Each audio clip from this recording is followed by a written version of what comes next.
guys, welcome back to Strong Successful Male.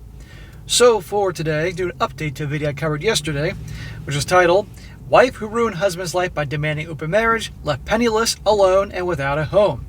And guys, as a recap, that story was sent to me by a guy who I figured is either in his late 60s or early 70s at this point, and shared the story that happened like 50 years ago in the mid-1970s, which, let's be honest, really was the Sodom and Gomorrah 2.0, where I guess we're in Sodom and Gomorrah 2.3. And he shared a story how when he was a young guy, fresh out of boot camp and everything like that, met up with a gal who he was fooling around with and went to this house for a party where all sorts of group activities, 1970s style, was going on. Lots of gals doing frisky things, drugs and all that. And the people who owned the house was a couple, married couple, who he referred to as Floozy and Wimp. Floozy and Wimp were having an open marriage, or at least eventually they did, and it was a big giant mess. I eventually found out led to the guy offing himself, ending his life. But before he did that, he changed his insurance policy that she couldn't get any money, took all the money out of their accounts, the house was worthless, and she ended up destitute. And the poor guy ended his own life. And the point of the whole story was this open marriage crap went on back then as it does now, and it leads to disasters. Don't ever, entertain that if your girl brings it up. Well, anyhow, guys, in his story, which a lot of you guys took interest in, he wrote back responding to a bunch of questions people had about the situation. He extends more on various things that were going on. So since a lot of you guys obviously watched the video and enjoyed it and had lots of comments and questions, and he took the time to write me, I figured I would do this brief video with more updates and info for this guy's situation. So he says, SSM, I see you covered my story. I am humbled. This isn't intended as an update, just some extra info for you.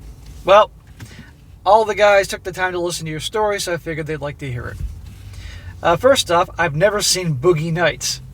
I've always hated disco, and it wasn't my cup of tea. I'm more of a Casablanca or Dr. Strangelove type of fan. I saw that movie Boogie Nights, God, was that the late 90s, I think? And I thought it was dog shit. But I saw it, but a lot of people were mentioning Boogie Nights in the comment section. Next, I did not name my you-know-what Mr. Wiggles. Yeah, whole comment section just like me is, what the hell's a Mr. Wiggles crap? Who named their you-know-what Mr. Wiggles? I mean, name it like Conan or Clubber Lang or something badass like that. My friend and I had a group with 3 other guys.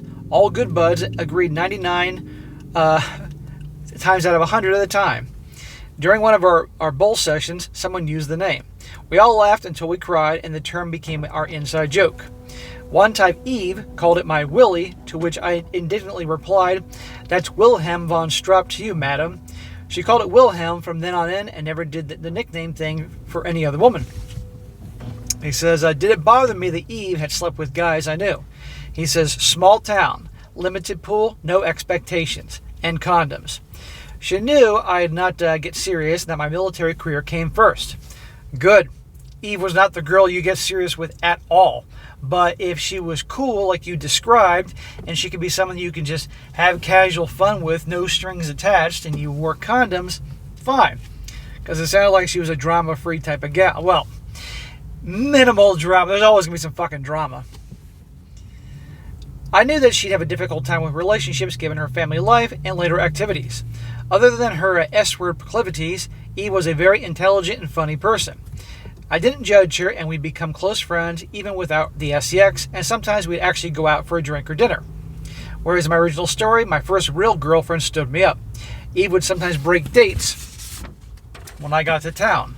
Later on, she'd even hang out with me, my buddy, and his girlfriend. Small town, people can ignore elephants in the room. Never tried to hook me. So that's interesting. You said that whenever you were on leave and came to town, she'd break up with dates to come see you.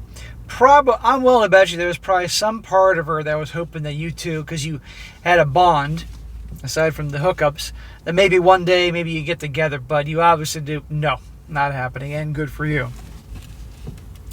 My old girlfriend was Caucasian, and I'm Hispanic, so the girlfriend that cheated on you. She had a few lovers before she married. He turned out to be into drugs and infidelity. She also cheated on him. Partner got caught and dumped, and they married. went about as well as you expected with infidelity on both sides. I know this because she found me on the internet and reached out. Didn't hook up, didn't maintain contact. So, after all those years, this is the original girlfriend that after he got out of boot camp, saw was cheating on him. That's how I met Eve that night. Obviously, she's a cheater, and all those years later, she tracked you down to reach out to you. They always come back. Always. If their life isn't going the way they want, they see you as they can patch things. And her perception is like, oh, he'll take me back. About 20 years ago, I heard from Eve. We had each other's contact info, but hadn't really kept in touch. She found a man who knew of her past, but was okay with it if she broke all former ties. I told her I understood and wished her all the best. I then asked to talk with him. I told him Eve was a very special and unique person, but he had nothing to worry about from me unless he did her wrong. I also told him that if she messed things up to call me, and we would take turns bitch slapping her. He seemed like a good guy, never heard from them again. Well, as cool as Eve sounded and fun to be around and all that, she wasn't married, she wasn't girlfriend material and definitely not wife material, but maybe this guy was kind of like her into that lifestyle. I don't know. If they made it work, hey, good for them. During one of our cigar and whiskey sessions with my buddy and his wife, we discussed why Wimp did himself instead of getting a divorce. The consensus was, number one, he either loved her very much or believed he could never find anyone else and always to be the cuck. Probably a combination of both. A lot of these guys that give into these ridiculous scenarios like open marriages, open relationships, or poly crap, whatever the stupid shit is, they think they'll never find anybody else, that, this is as good as it's going to get, but it really boils down to insecurity. They think they're dog shit, not worth anything, so this is as good as it's going to get. I'll never find anybody better, which is horse shit. But you got to work on yourself, or maybe these are guys that can't be alone, something like that, Number two, even if they divorced, other guys would still be banging the woman he loved. How the hell could he love her? But you know what? Plenty of guys have been in love with women that were just complete pieces of you-know-what, and it just boggles my mind. But it is what it is. Number three, he had no support system or even a place to go. He either felt he'd burned the bridge with his sister or was too ashamed to seek her out. Well, that's unfortunate, but I believe there's always options, and certainly ending yourself is not it. He may have gone through absolute hell for a long time emotionally and had to struggle, but it's far better being in something like that.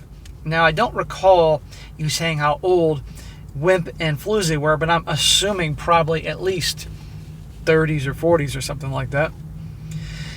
He continues, this says, S-word clauses and policies, he's regarding to the insurance policies, do exist but are only in effect for 1 to 5 years, depending. I don't know if it paid out to the sister, only that Floozy got nothing. So a lot of you guys were commenting in the comments section because I was questioning whether, if you have an insurance policy, a life insurance policy, a term, whatever, and you offer yourself, they're not going to pay. Well, a lot of you guys said a lot of policies might be 1 year, a lot of policies are 2 years, or if you change your policy to have a higher payout, then you got to go back to the beginning and wait another year, 2 years, something like that. Okay, I never researched it, so I just didn't know. I've had a policy in place since 2010. I paid nothing for it, but and I have my sister as a beneficiary, but and my nephews, but I never, of course, never thought about offing myself. He says here, I did 22 years in the military and retired. Married and divorced. No infidelity, just undiagnosed PTSD after serving in 3 hostile fire zones and being close enough to the bad guys to literally look into their eyes. Holy crap, dude. I had a feeling you were married once. I came to terms with that, but too late to save my marriage. We're on good terms, and I'd even go so far as to say we're friends. Well, bro, if you can go through all that and part ways and actually be on good terms and even go so far as to say friends, that's good. It's probably because maybe she didn't take it personally, knew that you had the PTSD from, your time served. My friend died about 30 years ago. I still miss him. He did leave me his S&W model 39 9mm pistol. Great firearm. I'm now living my life with my dogs in my workshop. Ended up in the same area as my brother and veteran, and we often hook up for cigars and whiskey or range time. He says, see photo 6 meters. If you publish this as an update, you can use the photo as the thumbnail. It's my newest pistol, and I'm still getting used to the trigger pull, hence the dropout rounds. Keep doing what you're doing, my friend. It's God's work. Well, bro, thank you for writing in your first story. It was definitely revealing. I love stories from guys of all ages and back, particularly you older guys that are older than me and smarter and wiser and been through a lot more shit. And I like hearing about things that happen in different time periods to back up that the same bullshit happened then as it does now. And if I had somebody time traveled from the past now and told me about something that happened 500 years ago, guess what? Look at the Bible, right? Look at the stories from the Bible, right? Going back to the Garden of fucking Eden. I don't mean to be blasphemous. No, don't you religious guy get all worked up here. We know what I'm talking about.